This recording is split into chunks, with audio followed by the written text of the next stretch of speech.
This is Cheryl Burke from Dancing with the Stars, and you're watching PhilippineNews.com.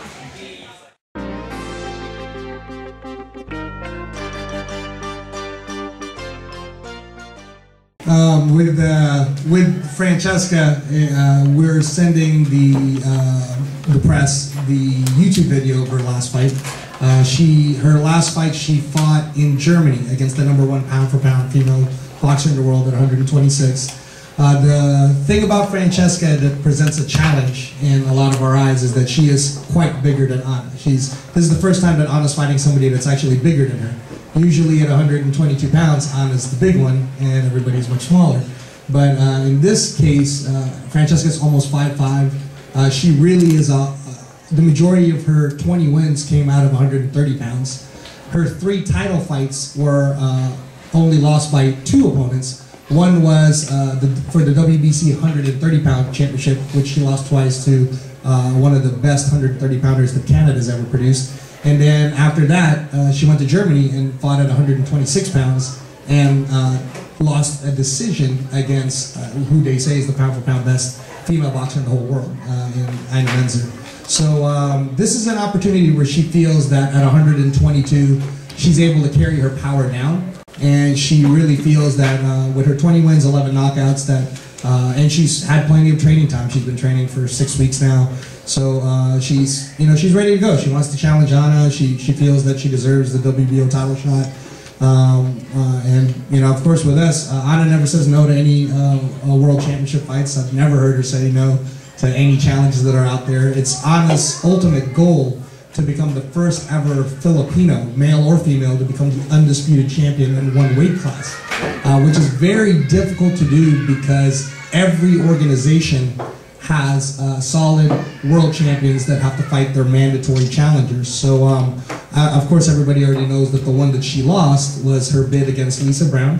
That was her first unification fight. It was a WBO, WBA, and Anna had lost that fight. She went to Canada in Lisa Brown's hometown. Just to kind of give you an idea of what type of character Anna has, is she had no problem going to another person's hometown to go ahead and fight for unification, which is one of the reasons why what we're asking the Brown camp is if we can do a unification fight at some point in 2011, then she has to come to the Philippines or she has to come to the Bay Area. Because we already did it once for her, so she needs to do it once for us. So that's part of negotiations, and that's been very difficult to do. And then the WBC champion right now is being set up. So we're going to find out by July who that's going to be. And hopefully, if everything goes right, and Brandon's talking about a Vegas fight maybe at the end of the year for the unification, we'll see what happens. That would certainly be, again, another historic part of what Anna's been doing in the world of boxing. I think that it's clear, and a lot of you media people know this from the beginning, that Anna's message has always been strong about boxing is a sport, so it shouldn't matter if you're male or female. If you're entertaining the crowd and the crowd loves you, then you should be treated the same. You shouldn't be, oh, okay, well, a female boxer is not as good as a male boxer. And Anna's already proven that in the Bay Area alone. She outdraws Andre Ward. Andre Ward is a gold medalist in the 2004 Olympics. And Anna has more people that show up to her fights than she does Andre Ward. And on a worldwide stage, her first fight in Canada, there were 6,000 people there to watch it.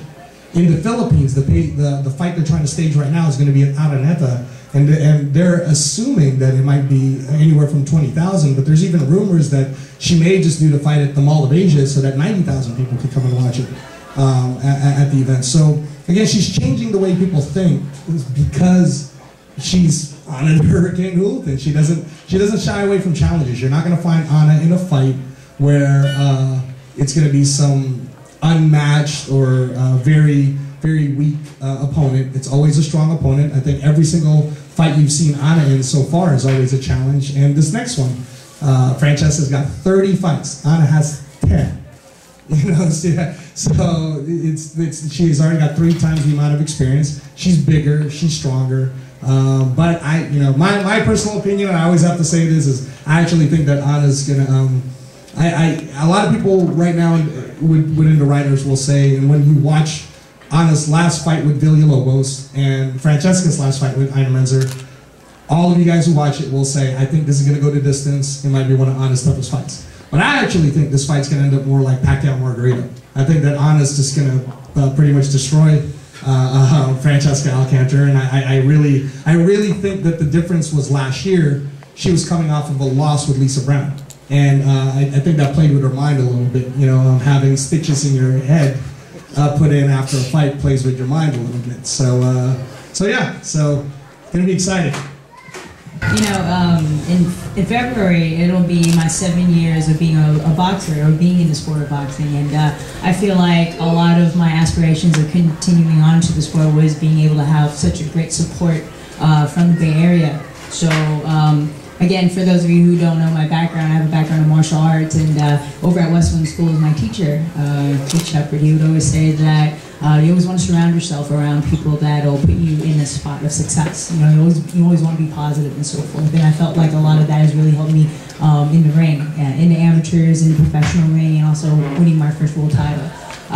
Going on to this fight, you know, Alcanter, she's a great fighter. She's bigger, she's stronger. Yeah, everyone I step into the ring with, they always give me their best. They give me their best performance, no matter what people would say about their records or about their experience and so forth, because I fought people from all sorts of different experience levels, and they all give me their best. So for this one, I treat it like any other fight. I train hard, I listen to my great coaches in Freddie Roach and also with Loa DeRoliat, and I always stick around with great people. So going into this fight, I'm very excited, looking for great things, and I'm looking forward to the performance in my life.